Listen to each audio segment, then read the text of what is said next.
All right, so this is lesson number 5, the last lesson of this 5-lesson series. And in this one, I'm just going to show you how to incorporate the whole thing we did now into a daily practice routine. So far we played all of these shapes on each starting point on the fretboard and done in several different ways. And now we want to have something we can do every day for at least a few weeks or a couple of months even, just to really get these shapes installed into your playing. And this routine won't take nearly as long as the other ones, so hopefully this will be a nice change of pace for you. Will still take some time though, but you can divide it up into 2 days as well. I'm going to show you how, but let's just get started. All right, so in this one we're going to connect everything in the same key all over the fretboard. It's going to be basically the same way of practicing, it's just that we're not going to do it on each consecutive fret. We're going to keep it to the actual key. So as we've been doing the key of A major so far, we're going to keep doing that here as well, but obviously this works for any key, and I highly suggest that you change keys as well once you get really familiar with one key. We want to find the lowest available shape in this key, and in this case this will be shape number 6, starting down here. So we have 6, 7, 1, since we're in A major. Now you do the same thing we did before. We do the single shape, just shape number 6 to start with. Start with the lowest note.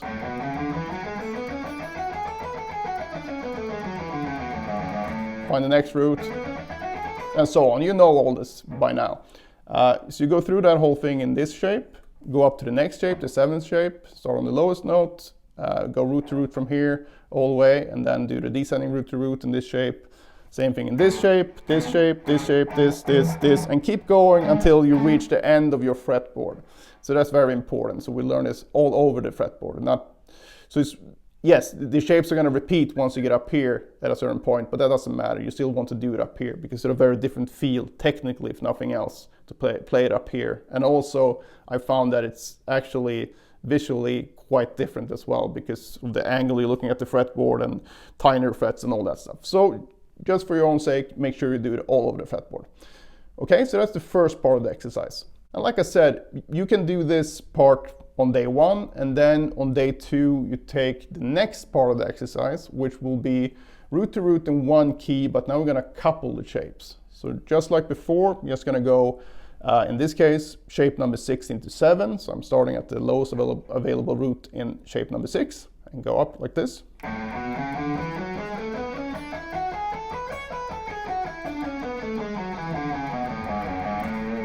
Start on the next one, and so on until I've exhausted all that stuff. Then I start on shape number 7 and go to 1. Then it goes 1 to 2, 2 to 3, 3 to 4, 4 to 5, 5 to 6, 6 to 7, 7 to 1, and then you probably ran out of fretboard.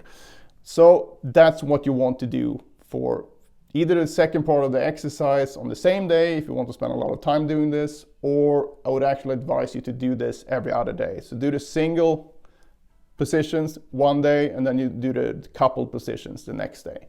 All right, so once you've done this, you can try this as a fun challenge. Just start on any finger on any string, and then play either an ascending or a descending major scale from that point. And if you've done this, like I showed you how to do it, you should be able to figure this out. So for example, let's say I take my index finger and I'm going to start on the G string and just anywhere, and I'm going to play an ascending major scale from this point. Okay, so that will be 1, 2, 3, 4, 5, 6, 7, 1, right? And now you will find pretty quickly that you can see exactly what shape you're in, and you basically train yourself to do this without knowing it. So any finger on any string, you should be able to build a major scale, descending or ascending. At first it might be a bit trickier, but once you get a few notes into it, you're going to find that, oh yeah, it's this shape, and then you're just going to do it. So that's a very powerful thing that you built when it comes to seeing the fretboard. And you have a really stable foundation now to check out other scales and tonalities. But we'll get to that in the future. The final tip here before we go, when you practice this in one key, I highly suggest that you use whatever key you're in, use a drone for the root note in the background as you practice this. This will really help you hear a context for the scale, and will also help your ears and fingers to connect. You start to really feel that sense of understanding of what you're playing and what you're hearing.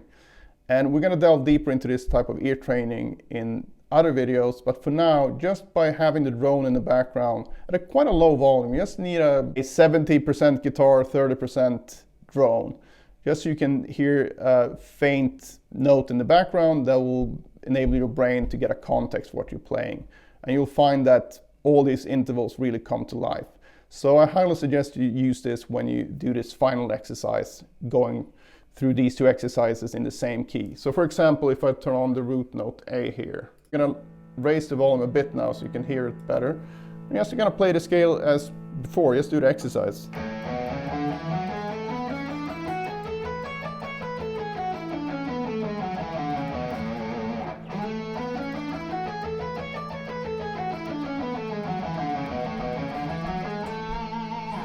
And so on.